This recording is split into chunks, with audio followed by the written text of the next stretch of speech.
Ecos. Ecos. Ecos. Voces que inspiran.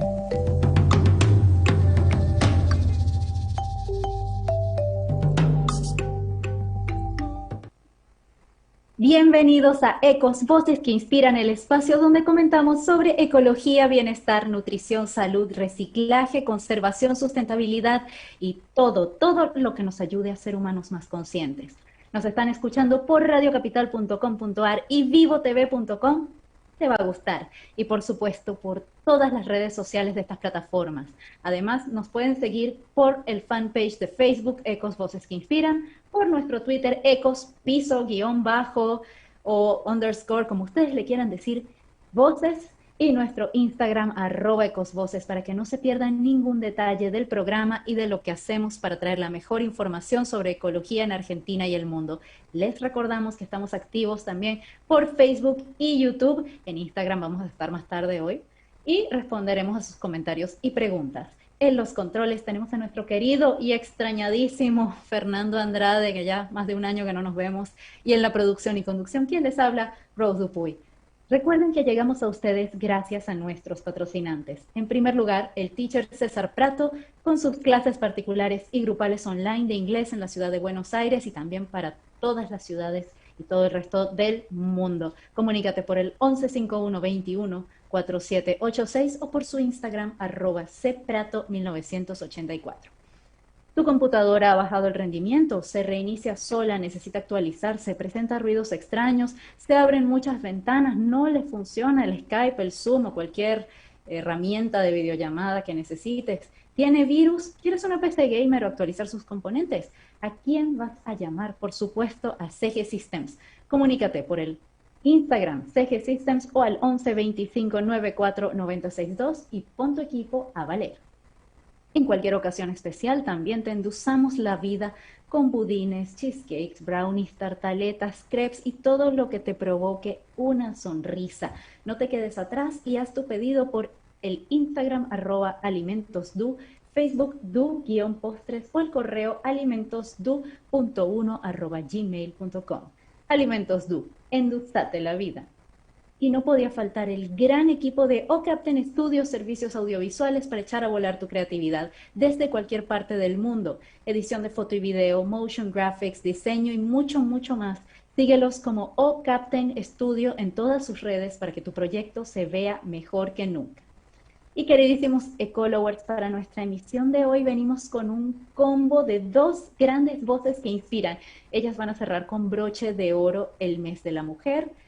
Un honor contar con ellas ciertamente en esta oportunidad y por eso quiero presentárselas de una vez.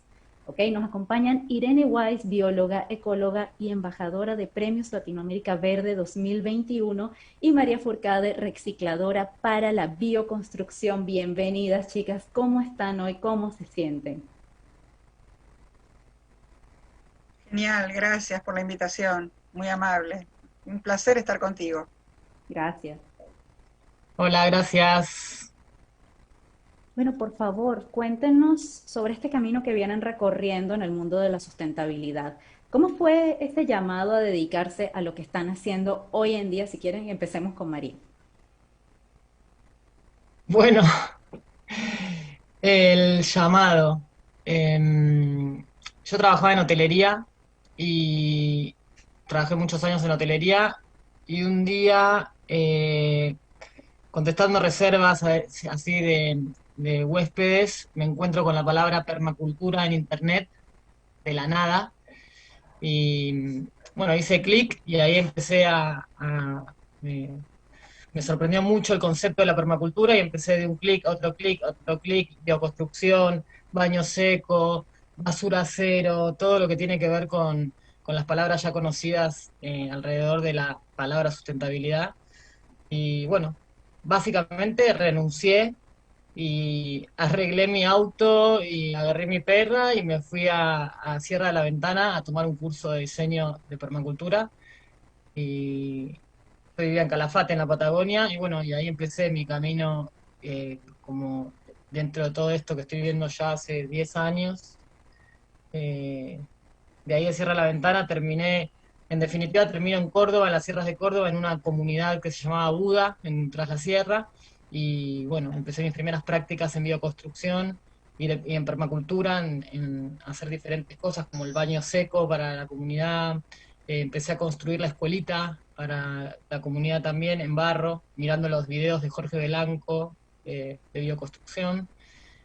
Y bueno, eso, empecé tipo pequeñas prácticas en en todo lo que es la permacultura, que viste, es un sistema de diseño integrado para llevar un lugar a la autosustentabilidad. Entonces, quise abarcar la huerta, quise abarcar todo, así como muy principiante, y después de a poquito me especialicé en la bioconstrucción.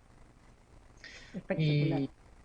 Y ahí en la comunidad tampoco, o sea, en ese pueblito no existía el servicio de recolección de basura, no existía, estábamos lejos del pueblo también, así que empecé a descubrir todo un mundo con esto empezando a hacer ecoladrillos, separar la basura, por un lado el compost, por otro lado todo lo que es plástico, residuos plásticos, ponerlos adentro de una botella y hacer el famoso ecoladrillo.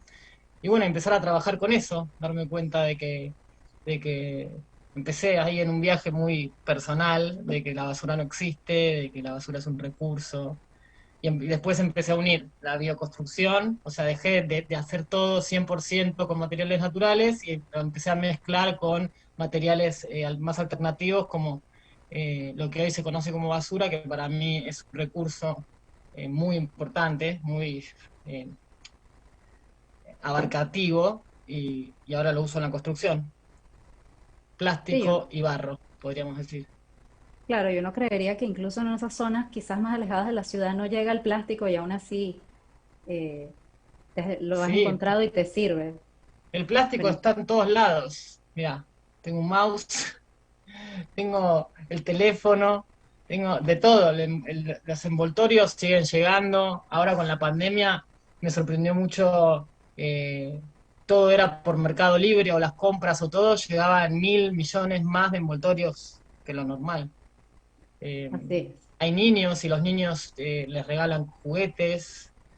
eh, no sé, sí, no podemos escaparnos del plástico y creo que deberíamos no querer escaparnos del plástico, ¿viste? Como que ya es- está dentro de nuestra vida, solo hay que como saber usarlo, por decirlo de alguna manera. Claro, resignificarlo. Buenísimo, Mm. María, muchas gracias. Y Irene, antes de que nos cuentes, me gustaría comentarle a la audiencia que no solo eres ecóloga, sino además la primera ecóloga de la Argentina. ¿Nos contarías más en detalle qué fue lo que te llevó a ser pionera en este campo, en el país? Mira, fue prácticamente una serendipia, como se dice en ciencia, casi una casualidad. Yo cuando iba al colegio secundario, yo soy grande, no se nota tal vez porque parezco mucho menos de la edad que tengo, pero voy a cumplir 64 años. Y cuando yo iba al colegio secundario, tuve una muy buena profesora de botánica. En esa época se llamaba, bueno, no era biología 1, 2 y 3 como ahora en la Argentina, sino era botánica, zoología y anatomía. Y yo me fasciné con la genética. Yo en realidad primero quería ser genetista. Y mi papá, fue discípulo de Hussein, que fue el primer Nobel de la ciencia argentina, se puso feliz porque pensó que iba a ser genetista como médica. Pero después empecé a conocer la ecología, empecé a leer libros, no se veía mucho de ecología, te estoy hablando de los años fines de los 60, principios de los 70, y cuando empecé a interiorizarme en ecología, yo dije, yo quiero ser ecóloga. Entonces la opción que tenía era ir a la universidad a estudiar biología, porque no había las carreras que hay. Yo hoy, por ejemplo, doy clase en ingeniería ambiental y es una carrera que antes no existía. Las licenciaturas en ciencias ambientales tampoco, todos los posgrados ambientales que hay hoy, que también doy clase ahí, no existían. Entonces, bueno, seguí la carrera de la licenciatura en biología y cuando terminé dije, bueno, ¿y ahora qué? Porque tuve una sola materia de ecología, no había una especialización en ese momento. Esto fue cuando yo terminé en el año 78. Entonces, tuve una introducción a la ecología y ahora hay toda una especialidad con muchas materias para elegir, pero bueno, era otra época. Entonces, apliqué a una beca de la Organización de Estados Americanos, estudié mucho inglés porque el examen era tremendo y bueno, tenía buenas notas en la universidad, entonces me aceptaron porque mis papás eran profesionales, pero no me podían pagar una carrera en una universidad extranjera. Y bueno, y me fui a estudiar a Estados Unidos y estuve allá y volví como ecóloga, o sea, ya empezaba a ver algunos movimientos a partir de la reunión de Estocolmo del 72, pero no era una cosa masiva, y sí explota, digamos, toda la ecología y el ecologismo más como movimiento, que es distinto, es un movimiento político, la ecología es una ciencia, a partir de la Eco 92 en Río de Janeiro, de la cumbre, lo que se llamó la cumbre de Río, después vino Johannesburgo en el 2002, bueno, y todo lo que ya sabemos, pero en aquel momento yo la verdad que mi experiencia fue muy diferente a la de María, que es muy valiosa y es genial lo que María hizo, pero yo la verdad que lo tuve claro desde un principio y agradezco esa posibilidad de haber tenido esa profesora que me marcó el camino y que cuando aparecieron las redes sociales la busqué, dije, bueno, debe ser una mujer grande, la busco por Facebook. Y bueno, me contacté con un hermano que tenía el mismo apellido, me dijo que ya había fallecido. Y fue una pena porque yo quería agradecerle en vida todo lo que significó ella para mí. Y bueno, después, por supuesto, decidí estudiar biología y no medicina, cosa que frustró un poco a mi padre, pero bueno, así es la vida, uno elige y bueno, por suerte tuve esa posibilidad de elección. Y hoy volvería a elegir la misma carrera. Quizá con algo más aplicado a la ecología, tal vez una ingeniería ambiental pero bueno, no me arrepiento porque hice el posgrado en ecología y después la OEA me volvió a becar, se ve que deben haber quedado conformes con porque tuve A, que es en Estados Unidos A es como tener 10 en todas las materias, 9 o 10, ¿no? Entonces me volvieron a becar cuando apareció la computadora Pentium. Es increíble porque a veces yo se lo cuento a mis hijos y no pueden creer que yo vivía sin eso. Hoy un celular de estos tiene mucho más capacidad que la computadora Pentium de los 90, pero bueno, en ese momento había que hacer todos los estudios ambientales con mapas georreferenciados, que empezaban a aparecer los mapas digitales. Hoy uno enseguida usa Google Earth para cualquier cosa, ¿no? Pero bueno, en aquel momento empezaba y yo no sabía cómo hacer evaluación de impacto ambiental a través de una Pentium, que fue mi primera computadora personal, digamos, que tuve. Había otras personas que con otra posibilidad adquisitiva que tuvieron antes una Commodore o, bueno, esas primeras que hubo, ¿no? Yo me compré por primera vez una Pentium, me encontré frente a la computadora, ese tremendo monstruo, ese monitor panzón, y yo no sabía qué hacer. Bueno, me fui a México en un año académico, en una beca muy intensiva, durante todos los días de lunes a sábado teníamos clase, a la noche, después de todas las horas de clase y luego de la cena venían profesores de Estados Unidos a enseñarnos cosas novedosas en evaluación de impacto ambiental. Es un posgrado internacional en evaluación de impacto ambiental en la Universidad Autónoma de México. Y bueno, eso me abrió a mí una cantidad de posibilidades enormes, porque empecé a evaluar proyectos para el Banco Interamericano de Desarrollo, para el Banco Mundial, y bueno, y eso también, acá paralelamente empezaron a aparecer carreras ambientales en la Argentina, y yo realmente lo que siempre quise hacer es la docencia. Entonces de a poco fui dejando, digamos, me jubilé en un momento dejé la investigación porque realmente en la época del ministro Cavallo, que mandó a lavar los platos a los científicos, nos pagaban muy poco y me dediqué a la gestión ambiental, entré a trabajar en la Agencia de Protección Ambiental de la Ciudad de Buenos Aires, que recién se creaba. Me convocaron, porque bueno, ya me conocían, porque sabían que había vuelto a la Argentina, y bueno, me quedé ahí hasta que me jubilé, como gerente del laboratorio de aguas de la ciudad, y me dedico ahora exclusivamente a la docencia. O sea, estoy jubilada de la investigación y de la gestión, pero me dedico a la docencia y a hacer trabajo voluntario, como rotaria, y también en los premios Latinoamérica Verde. Así que un poco ese es mi resumen.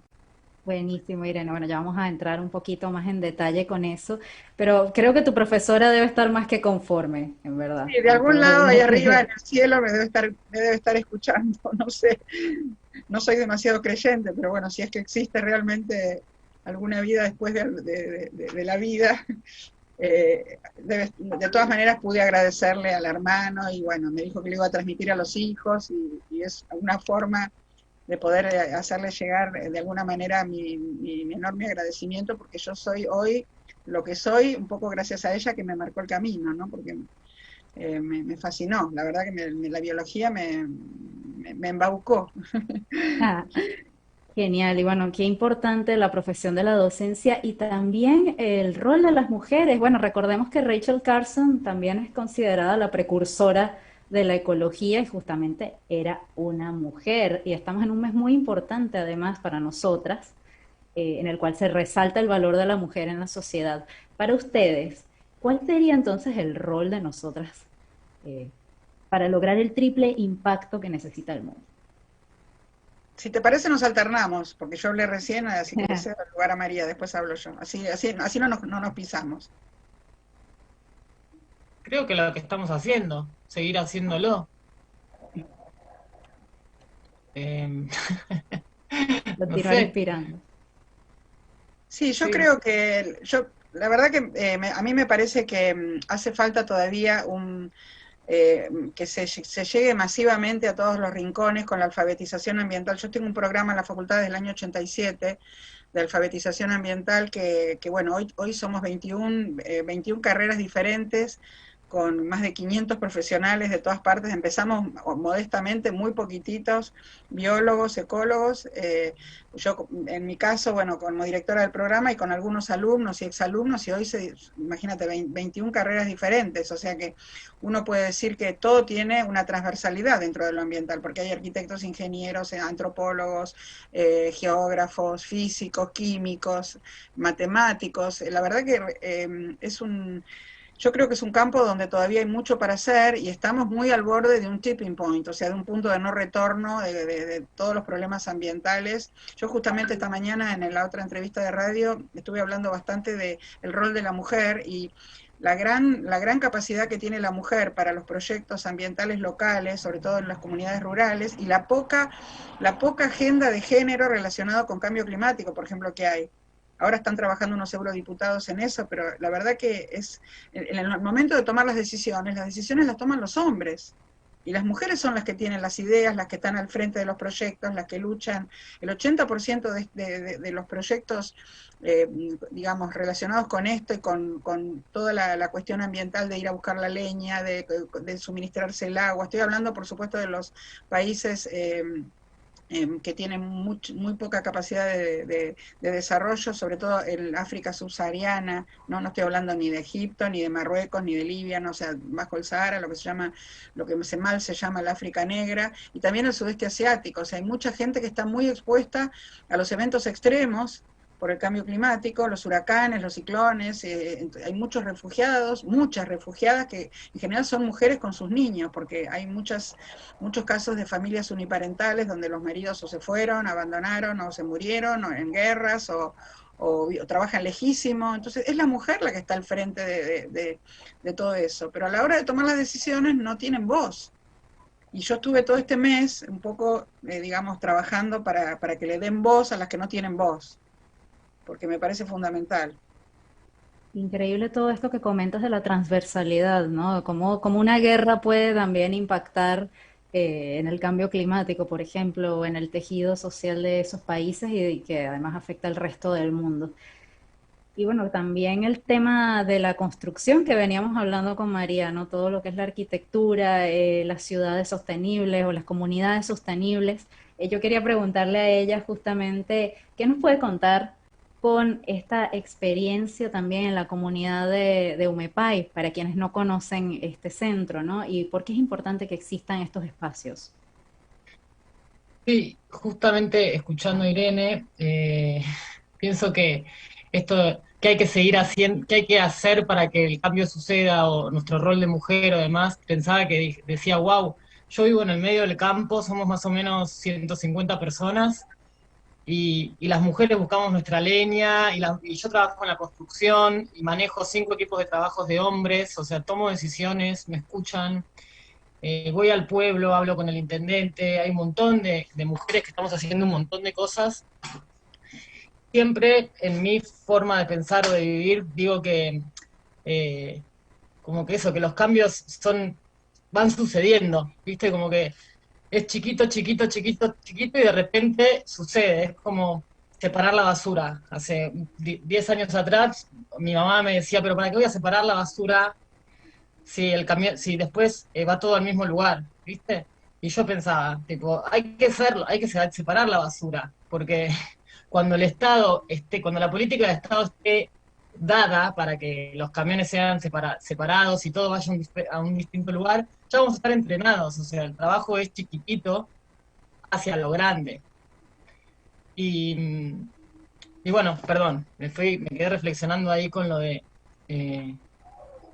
que claramente trabajamos las dos en dos escalas muy diferentes, eh, muy interesantes. Y bueno, y con respecto acá a UMEPAI, ¿qué me preguntaste? Te había preguntado, bueno, cómo ha sido esta experiencia y qué es para los que no los conocen. Yo recién te comentaba que los escuché por un documental que salió en el Green Film Fest el año Mm. pasado y de verdad es un lugar mágico. O sea, el que tenga la oportunidad de ver todo lo que hacen es increíble, es un lugar de verdad espectacular. Y bueno, todo esto que comentabas, ¿no? Cómo la bioconstrucción, cómo han ido creciendo y qué es lo que buscan en este lugar. Vivir en armonía con la naturaleza, vivir como vive cualquier ser humano normal, todos trabajamos, todos tenemos nuestros mambos mentales, eh, somos casi 150 personas, esto empezó con 12 personas que llegaron, compraron un campo y empezaron a hacer un centro holístico, después se compró el campo al lado y cada una tuvo su lote para construir su casa y después compraron otro campo y más personas que venían a los cursos del centro holístico que empezaron a querer comprar terreno. Y bueno, ahí se armó todo una especie de ecoaldea basada en acuerdos de convivencia y de construcción y todo en pos del cuidado y la armonía con la naturaleza y el crecimiento y el trabajo interior. Entonces, somos una comunidad, por decirlo de alguna manera, donde hablamos mucho, todo está basado en acuerdos, nos organizamos en diferentes comisiones. Yo, por ejemplo, estoy dentro de la comisión de ambiente, que dentro de la comisión de ambiente está la subcomisión de la basura o de los reciclables. Otros están en la comisión de deportes y cultura, es como más o menos como el sistema normal, pero chiquitito y trabajando y transformando lo que no nos gusta o lo que no del sistema normal, no lo que no nos gusta, sino como haciéndolo como queremos, creando el mundo que quisiéramos. Así se llama el documental, de hecho. Y Genial. está buenísimo, y el lugar es hermoso, y hay ríos hermosos, y mucha naturaleza, y hay un montón de niños, ya acá nacieron más o menos 10 niños, que ya tienen edad escolar avanzada. Eh, vamos ahí, vamos creciendo, es re lindo, la verdad, que la pasamos muy bien. Bueno, esperamos que Vamos creciendo, trabajando y creando juntos. cuando termine todo esto, de seguro ese va a ser mi primer destino, al ir para Bienvenida. allá, definitivamente. ¿Cómo uno puede decir me mudo allá? O sea, compras un terreno y dices, hola, quiero ser parte de la comunidad. Sí, si Ah, querés, primero yo te recomendaría que vengas, que recorras, porque existe algo muy normal que es como idealizar, ¿viste? Y tener una fantasía de, ay, en Umepay son todos, se llevan re bien, re cuidan la naturaleza, como el ideal, ¿viste? Cuando vives en un departamento en la ciudad ves esto como Disney, como el mundo ideal. Y bueno, después la verdad que está buenísimo venir y pasar una experiencia, o sea, vivir un invierno y tener frío y saber no sé, venir un verano y que de repente esté lleno de turistas también y que pasen cosas con eso, estar claro. vinculado todo el tiempo con las mismas personas, es una experiencia, es casi de Truman Show, te diría. Bueno, creo que ya estamos todos entrenados del año pasado para eso, Sí. en realidad, para compartir con las mismas personas. Pero me llama la atención justamente pues lo que están haciendo y también las técnicas que estás desarrollando. ¿Cómo combinas lo que es el reciclaje con la bioconstrucción? Porque hace un tiempo tuvimos acá un colectivo de arquitectos que nos decían que bueno, que utilizáramos en su mayoría elementos naturales, que evitáramos el plástico al construir una vivienda porque eso nos hacía mal. Entonces, bueno, ¿cómo lo manejas?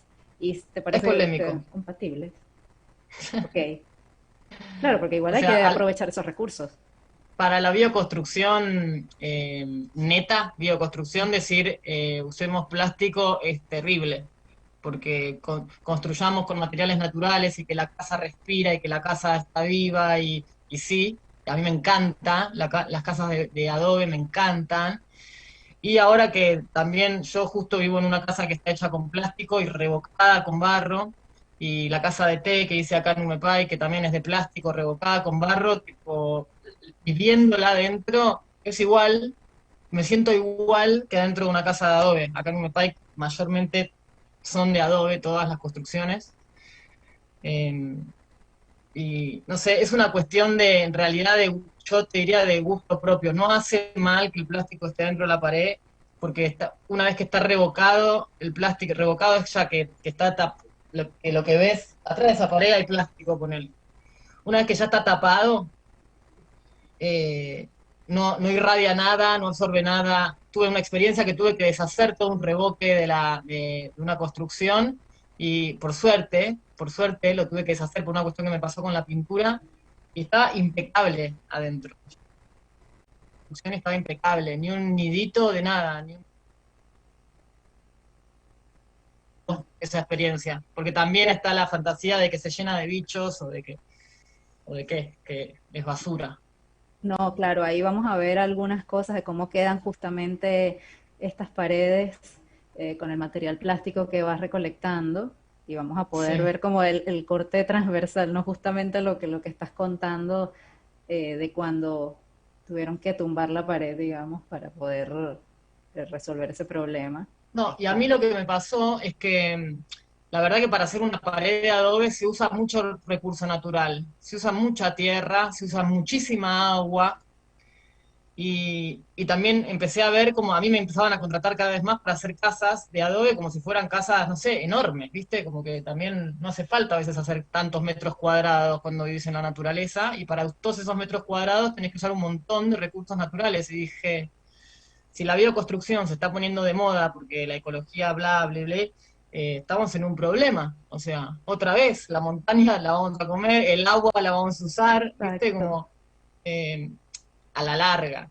Entonces, me pasó eso, que acá, donde no existe el servicio de recolección de basura y donde trabajamos con nuestros residuos de forma muy linda, es que tengo todo esto y me rellena una pared. Me ahorré, no sé, 1.500 litros de agua por muro. Me ahorré X cantidad de tierra, de camión de tierra que viene que lo saca de algún lado, ¿eh? Y me estoy haciendo responsable de lo que yo produzco. Me estoy haciendo Exacto. cargo de lo que genero acá mismo, como comunidad, como grupo. Es como más por ahí mi flash de mezclar la basura con la tierra. La verdad está genial porque, vuelvo, es aprovechar los recursos que tienes sin reducir, perdón, reduciendo el impacto Mm, ambiental. Y justamente creo que por ahí el truco es ser más eficientes con nuestros recursos, porque a lo mejor dices, ah, bueno, no estoy gastando dinero, pero estás gastando recursos de la tierra, que es sí, más importante sí. a la larga. Bueno, chicas, les cuento que tenemos que hacer un cortecito comercial, pero antes de irnos al corte, me gustaría preguntarles a ustedes y también a la audiencia que nos está escuchando, a través de los comentarios, por supuesto, respondan. Hoy se discute en sesión especial y esperemos que ya se apruebe la ley de educación ambiental. ¿Esto podría hacer alguna diferencia en nuestra relación con el ambiente? ¿Qué opinan ustedes? Totalmente, es un antes y un después. Lo que pasa que, más allá de la ley, que por supuesto es muy importante, la educación ambiental es transversal en este momento, justamente en nuestro programa de alfabetización ambiental, que llegaba todavía mucho más al principio, era muy complicado cuando los maestros no estaban preparados te estoy hablando de hace décadas atrás. Hoy en día se trabaja de manera transversal las ciencias naturales, las sociales, la tecnología, formación ética y ciudadana, y vos tenés un montón de ejes a su vez transversales de educación en valores. Esto es educación ambiental, por supuesto, educación para el consumidor, educación para los servicios públicos, como por ejemplo el agua, la electricidad, cómo se obtiene esa electricidad, la educación para los por ejemplo, para los recursos, para los derechos humanos, ¿no? Que también es muy importante, porque el agua es un derecho humano, que esté considerado o no esté considerado, más allá de la época en que esto fue, digamos, pensado como derecho humano, digamos, necesario, porque sabemos que sin agua no podemos vivir. Eh, eso es transversal, o sea, no podemos pensar en nada que sea educativo que no tenga una transversalidad. Hoy todas las carreras profesionales que no tienen alguna materia o algo ambiental son deficientes, porque, por ejemplo, hasta los economistas, contadores y licenciados en administración tienen un posgrado en Introducción a la Economía Ecológica. Yo doy clase para los abogados en la carrera de Derecho Ambiental y en la especialización de Recursos Naturales, cosa que años atrás no existía. Bueno, más allá de la ingeniería ambiental que te comentaba, o sea, ya desde la educación estamos en un momento de transversalidad, en el sentido de que, por ejemplo, la edad de mis padres, o de mis abuelos, que bueno, por supuesto ya no los tengo, no tuvieron todo esto en la escuela. Entonces los chicos que hoy están aprendiendo a trabajar antes la educación era la enseñanza era muy conductista, muy conductual. Hoy es constructivista, hoy el chico construye su propia realidad. Lo que decía María es muy importante porque fíjate este dicho, viejo dicho de los antiguos, ¿no? Confucio decía, todo camino empieza por un primer paso. Entonces ella llegó, eran poquitas personas, compraron el terreno de al lado, y también lo que en este momento se está, digamos, pregonando tanto, que es pensar globalmente, pero actuar localmente, y eso es lo que está haciendo María, es muy valioso. Yo conozco experiencias como la de María en otros ámbitos dentro del ambientalismo, que son sumamente valiosas, y ahora se están viendo todos en las presentaciones de los premios Latinoamérica Verde, ¿no? De toda América Latina. Esto de alguna manera explotó la cantidad de empresas de triple impacto que antes no existían.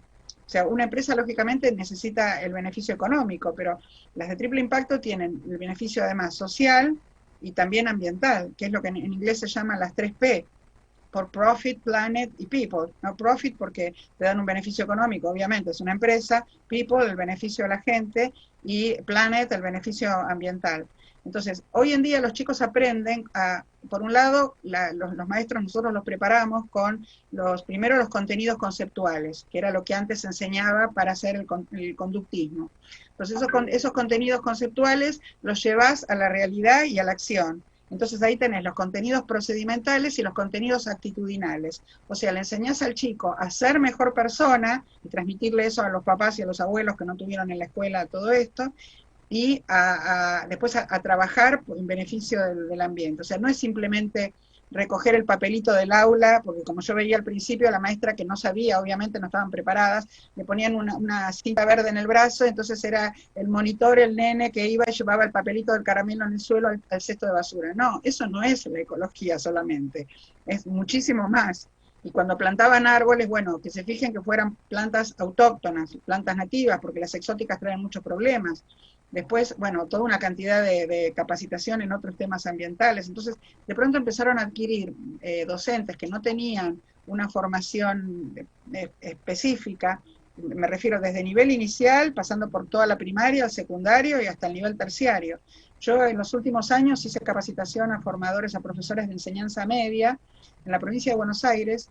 Hubo un programa muy bueno para capacitar profesores, sobre todo de escuelas técnicas, que durante el gobierno durante los 2 gobiernos del presidente Menem, durante 10 años, prácticamente se destruyó la escuela técnica. Y hoy es muy importante cómo se construyen esos aerogeneradores eólicos, cómo se construyen los calefones solares, cómo se construyen un montón de cosas que hacen que las comunidades puedan tener un beneficio, cómo se colocan los paneles solares. O sea, la educación técnica, los profesores tienen que estar preparados para eso. Entonces, bueno, fue un programa fabuloso de toda la provincia de Buenos Aires, y tuve la suerte de estar en el último año de ese terciario, que eran 3 años, que ya capacitaba a profesores de estas escuelas que no habían tenido esta formación. Entonces estamos viviendo una transición, un cambio. Cuando los chicos formados por estos profesores lleguen a funcionarios, a empresarios, o aunque sean albañiles o sean lo que fueren en su vida, o las mujeres amas de casa, van a tener otro concepto completamente distinto de que nosotros somos parte de la naturaleza y que tenemos que bregar por eso. Pero estamos en esa transición, y yo espero que esta transición sea lo más corta posible y poder llegar a viejita y poder verlo en completo, porque si no, no va a haber planeta que aguante. Así es, amén, amén por eso. María, no sé Sí, si quieres agregar alguna cosita más. No, está bien, estamos bien. Bueno, muchas gracias a nuestras queridas voces que inspiran, María Fourcade e Irene Weiss. Ahora llegó el momento de ir con nuestros anunciantes, pero ustedes no se despeguen porque regresamos bien rapidito, en unos minutitos, por Radio Capital y Vivo TV. Te va a gustar. Nada como un paseo en automóvil para conocer un poco más el país, pero ¿sabes cómo se llama cada una de sus partes? Ven, acompáñame. A las ruedas las llamamos wheels WHEELS para el plural, sin la S para el singular. A la goma la conocemos como tire, T-I-R-E, en plural, S al final. Al espejo lateral lo llamamos side mirror, side mirrors si son más. Al parabrisas se le llama windshield en los Estados Unidos o windscreen en el Reino Unido. Para conducir de noche utilizamos los headlights y al dar un cruce usamos los blinkers o turning signals. Al portaequipajes lo llamamos trunk. El volante se llama steering wheel. Para estacionar utilizamos el freno de emergencia, emergency brake o freno de mano. Para nuestra seguridad utilizamos el cinturón de seguridad o seatbelt. Para frenar utilizamos el freno o brake y si queremos avanzar utilizamos el accelerator.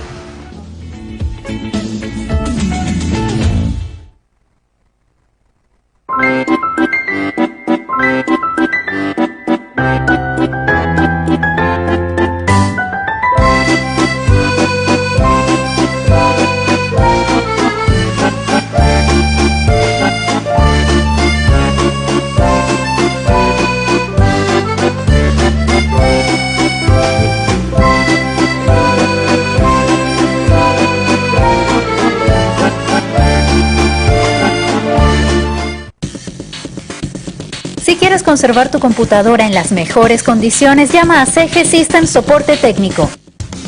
Ofrecemos diagnóstico y asesoría, mantenimientos y ensamblaje con servicio 24/7 y soporte remoto. Llama al número en pantalla ahora.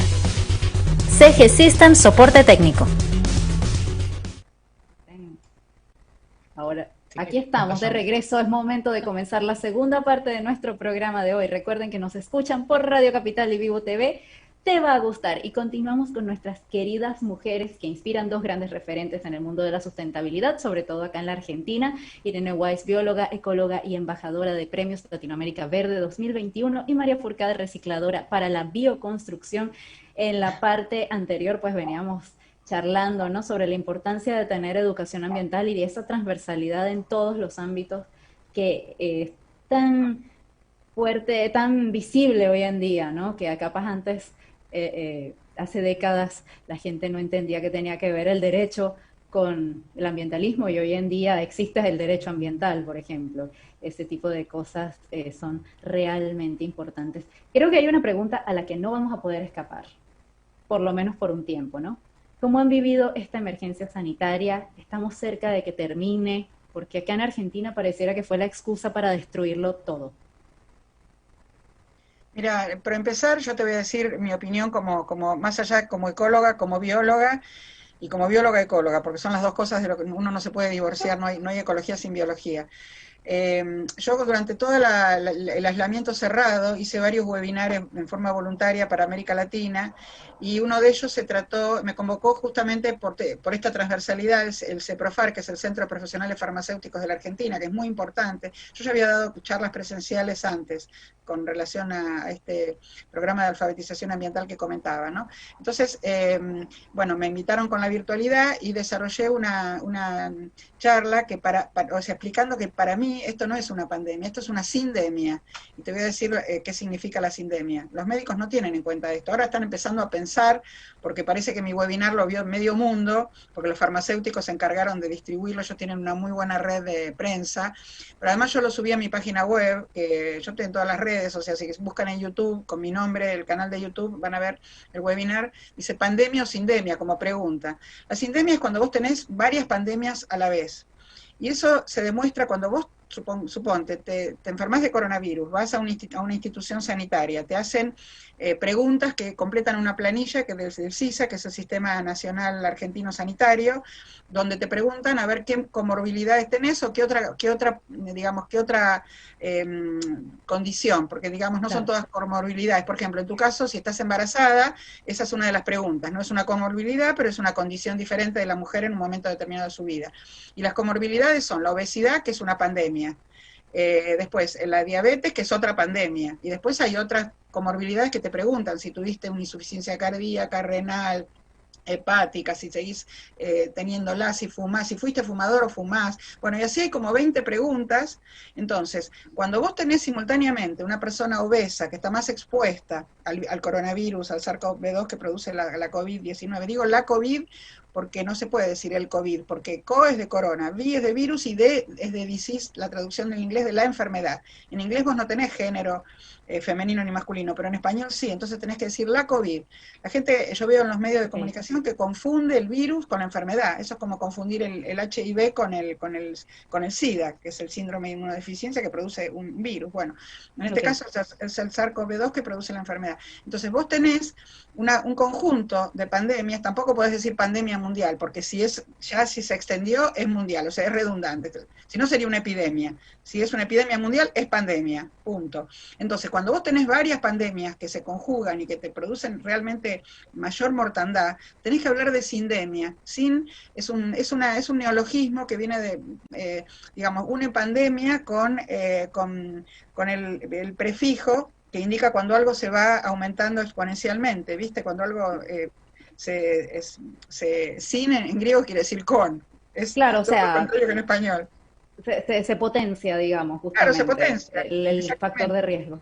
Okay. Exacto, exacto.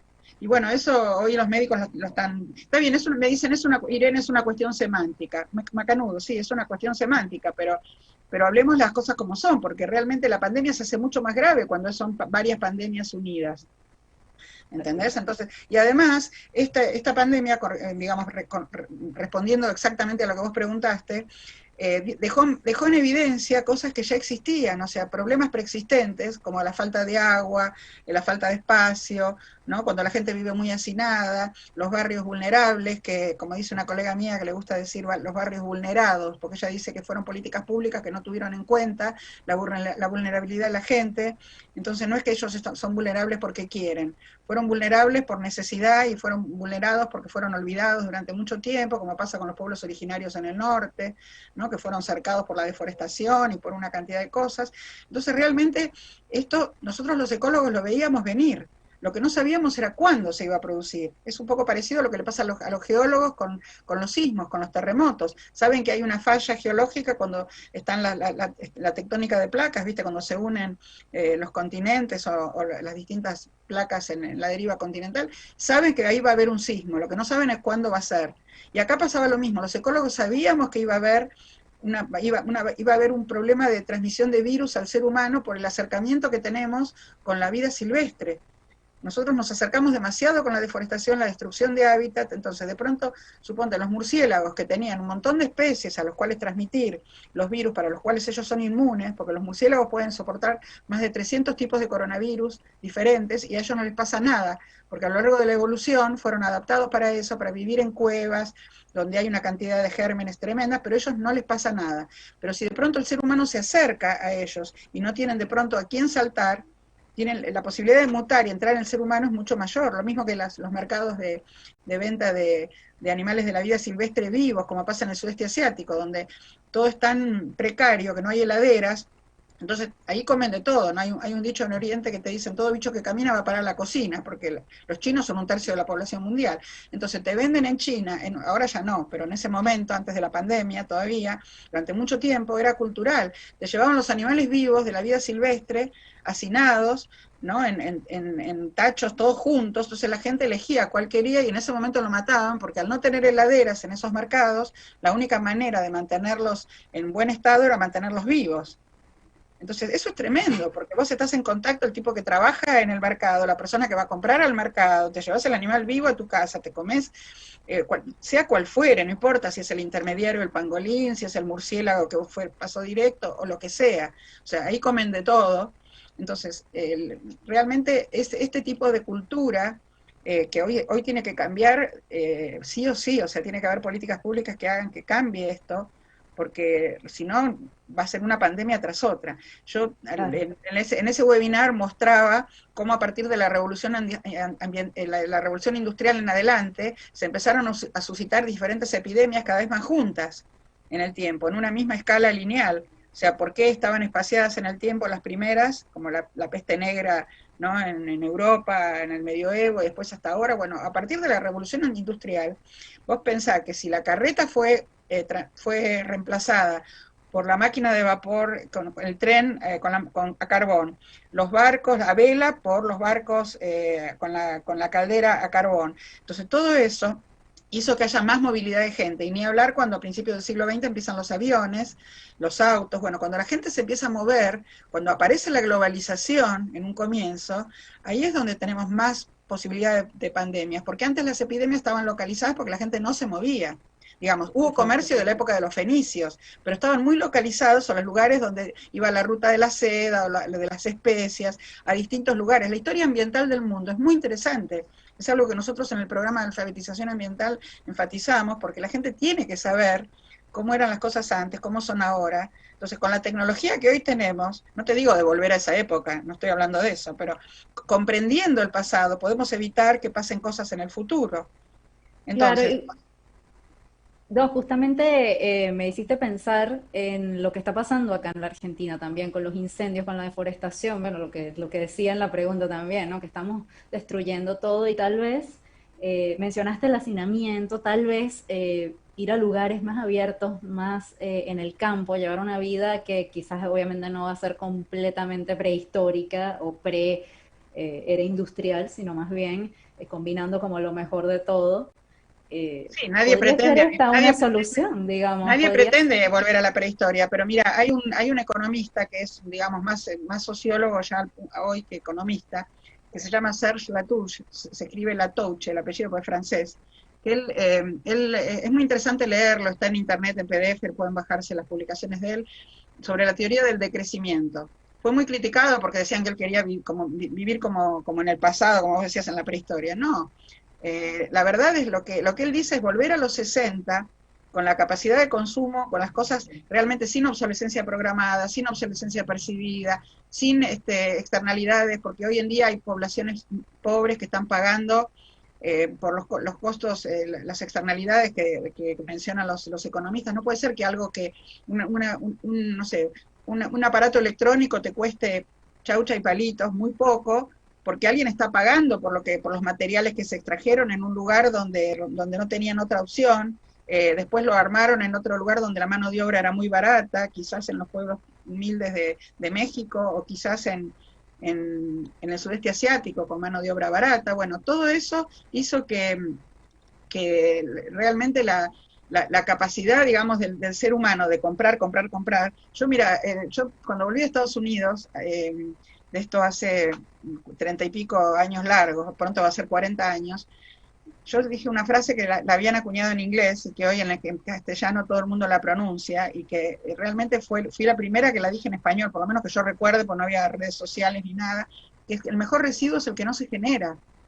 El mejor residuo es el que no se genera. Yo casi en mi casa no tengo basura, porque yo tengo jardín, y mi compostera es un pozo en mi jardín, donde tengo la lombriz californiana, y voy permanentemente removiendo el compost.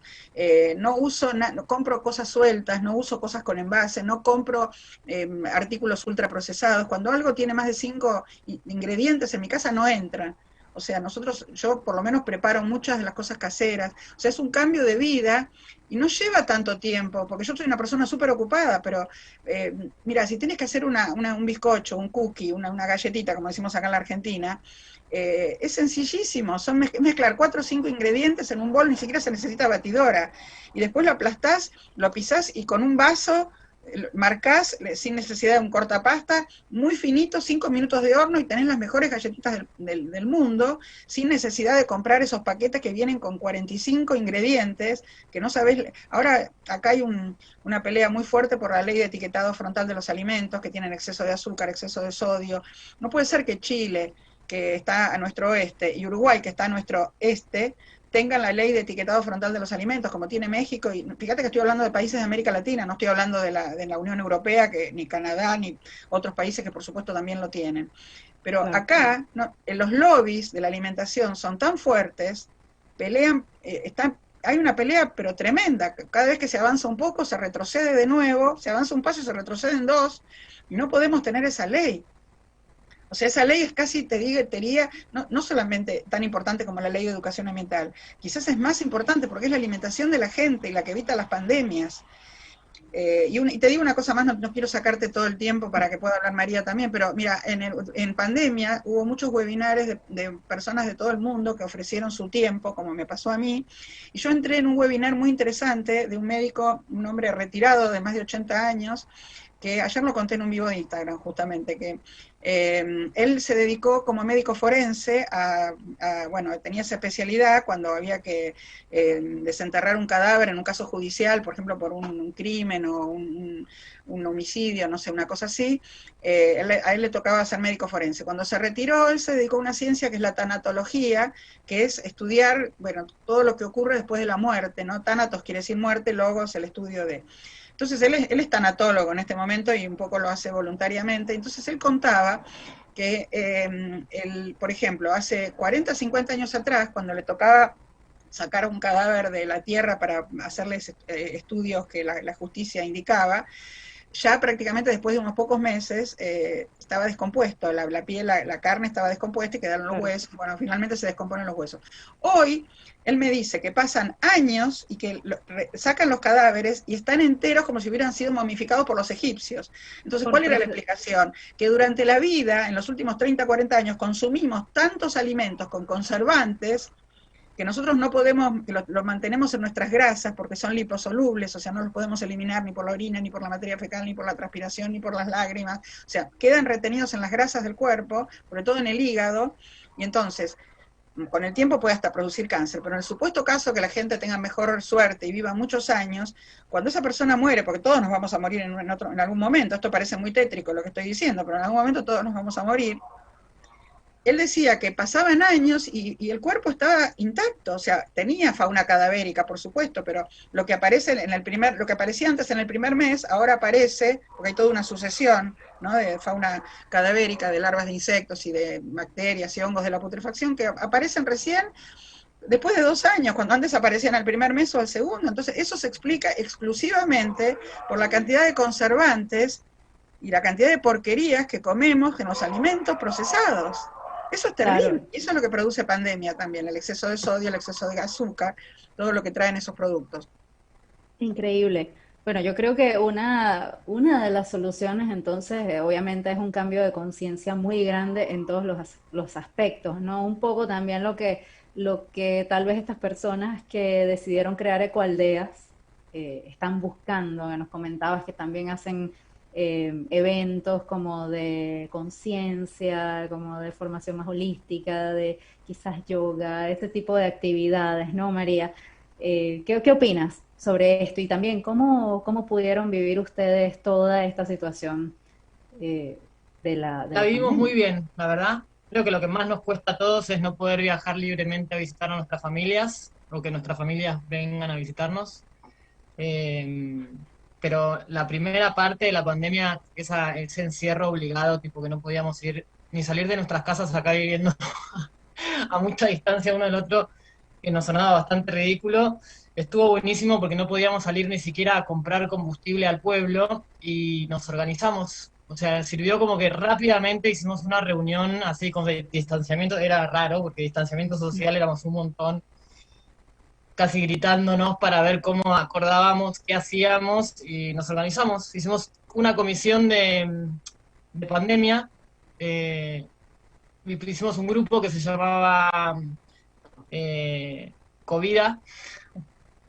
Entonces, uno era el que salía a comprar, teníamos que hacer la lista de pedidos, no sé cómo nos organizamos, y estuvo buenísimo. Y a mí, yo por ejemplo, como nos teníamos que organizar para comprar combustible, porque no había combustible tampoco en el pueblo, dejamos de usar más los vehículos, empezamos a cambiar nuestras rutinas mismo acá adentro, y estuvo buenísimo. Empezaron a aflorar más, hicimos con todo un impulso la huerta comunitaria, cada uno en su casa, o sea, lo que a todos nos agarró la fiebre al principio, pero como que lo enraizamos más, ¿viste? Nosotros queremos vivir así acá, pero eso fue como pará, todavía estamos viviendo como se vive en la ciudad. Y estamos, o sea, yo no considero que no tener heladera o esas cosas sea precario. Yo vivo sin heladera hace un montón de años, y pienso que vivir en la naturaleza, volver al pasado, es lo que nos va a hacer vivir más tranquilos. Pero hay una diferencia, María, hay una diferencia. Vos no vendés animales hacinados en un mercado. Yo no quise decir eso, que no tener heladera sea precario. No me refería a tu caso, me refería a la gente que comercia, vos tenés un negocio. Sí, claro. Entiendo. Lo que pasa es que también, qué sé yo, China, la cultura china es la cultura china. Para mí no sé si se puede cambiar, occidentalizar lo oriental y viceversa, ¿viste? Es como, claro. Pero al final no lo sé. importante es la conciencia con la que haces las cosas también.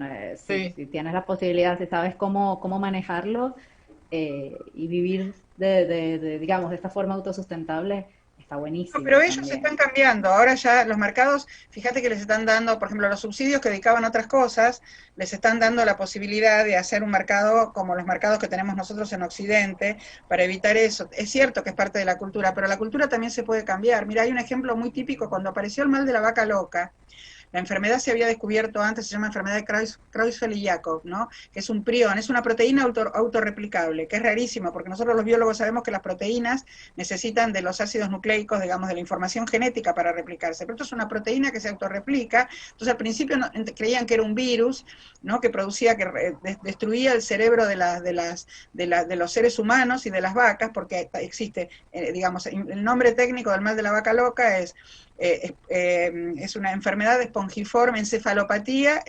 espongiforme bovina, porque te destruye el encéfalo, te lo hace como una esponja, te lo va rompiendo. O sea, encefalopatía por la parte del encéfalo, ¿no? Espongiforme porque queda como una esponja, y bovina porque es de las vacas.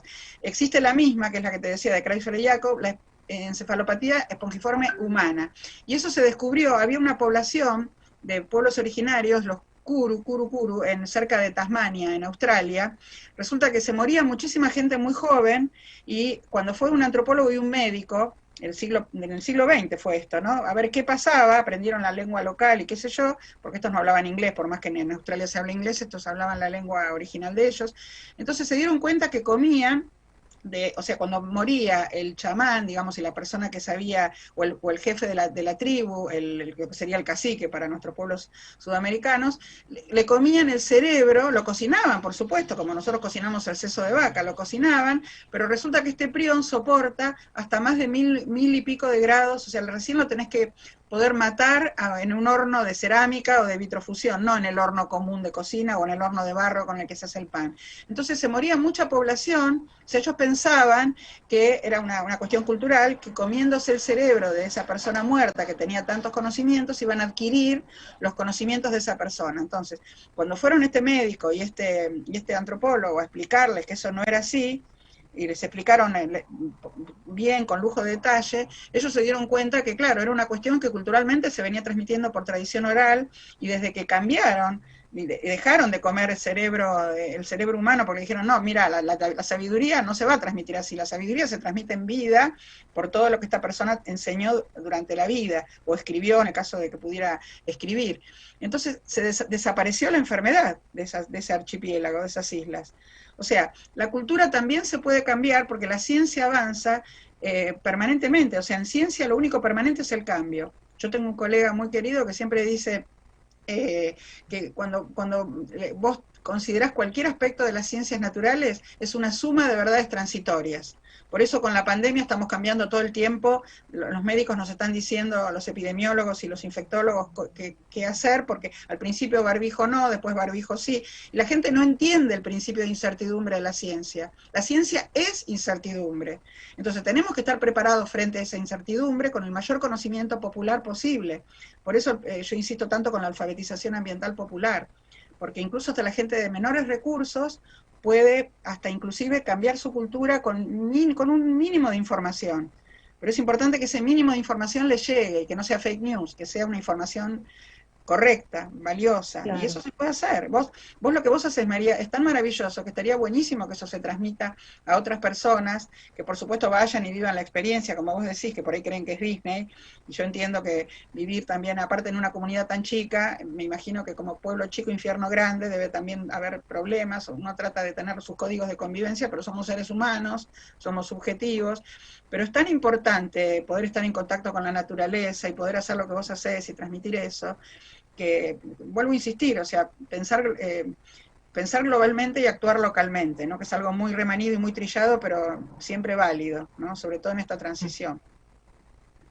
Sí, yo creo que es importantísimo lo que están haciendo y me parece fantástico que hayan podido lograr irse separando un poco de todo este sistema que tal vez nos está aprisionando y está creando todas estas situaciones incómodas incluso para los que estamos en la ciudad, que uno dice, bueno, pero acá tenemos aire acondicionado y tenemos calefacción y tal. Al final, a mí me parece admirable lo que están haciendo, tanto en Umepay como en las otras ecoaldeas, y eso, buscando ese equilibrio entre lo rural y las nuevas tecnologías y lo que se puede ir haciendo, ¿no? Chicas, lamentablemente nos estamos quedando sin tiempo y todavía nos queda una cosita que quiero que no se nos pase. Es muy importante. Los premios Latinoamérica Verde ya están a la vuelta de la esquina de su anuncio de los 500 mejores. Es, bueno, digamos, la comunidad más grande de sustentabilidad en toda América Latina, así que, bueno, quería dejarlos con ese anuncio que es muy, muy, muy importante. Y si tuvieran que despedirse con una sola palabra acá, ¿cuál sería? María. Adelante, sigamos haciendo lo que estamos haciendo, que ya es mucho, y vamos a dejar una huella importante. Yo hace un tiempo recibí un premio, una de las mujeres que deja huellas, y tuve premio de Naciones Unidas, fui joven sobresaliente de la Argentina, no me importa todo eso, pero lo más importante fue ese premio chiquitito donde me dijeron que era una mujer que yo dejaba huellas, como el nombre de ustedes, ¿no? Mujeres que inspiran. Para mí eso es lo más valioso, más allá de los premios internacionales, no me importan, en serio, o sea, te lo digo con sinceridad, o sea, uno le acaricia en la espalda, pero es importante ver esa huella que uno deja. Así que yo diría, adelante, y huella sería la palabra. María. Hacer. Perfecto. Acción. Bueno, muchas gracias a nuestras grandes voces que inspiran de esta tarde. María Fourcade, recicladora para bioconstrucción, e Irene Weiss, bióloga, ecóloga y embajadora de Premios Latinoamérica Verde 2021. Les vuelvo a recordar que el 1 de abril vamos a saber quiénes son los 500 mejores. Tal vez estemos entre ellos, vamos a ver. Recuerden que este programa queda en todas las redes y también tendremos un resumen semanal. Por supuesto, no podemos irnos sin dejarles la frase de la semana. El mayor peligro que nos depara el futuro es la apatía, de la famosa primatóloga Jane Goodall. No quiero cerrar sin darles las gracias. Este programa es muy especial también porque me siento honrada de estar con ustedes, con estas mujeres que inspiran, y cerrar este ciclo una vez más por 3er año consecutivo. Pero también tengo que decirles que este programa pues va a ser el último por un tiempo. Por eso queríamos hacerlo súper especial. Para los que no lo saben, estoy embarazada de 8 meses casi. Así que llegó el momento de tomar una pausa importante. Pero no se preocupen, porque Ecos va a seguir. Por supuesto, solamente va a haber un break por el mes de abril. Y en mayo, que es cuando tendría que nacer la bebé, va a regresar con una host espectacular que les va a seguir trayendo la mejor información sobre ecología y sustentabilidad en Argentina y el mundo. Por supuesto, seguirá informando sobre Premios Latinoamérica Verde. Y nosotros vamos a seguir por las redes. Así que esto continúa, por supuesto. Imagínense, abril es el mes de la Tierra. ¿Qué más podemos hacer? Pero bueno, toca parar este ritmo, digamos, en vivo por el momento. Espero estar de vuelta con ustedes muy pronto.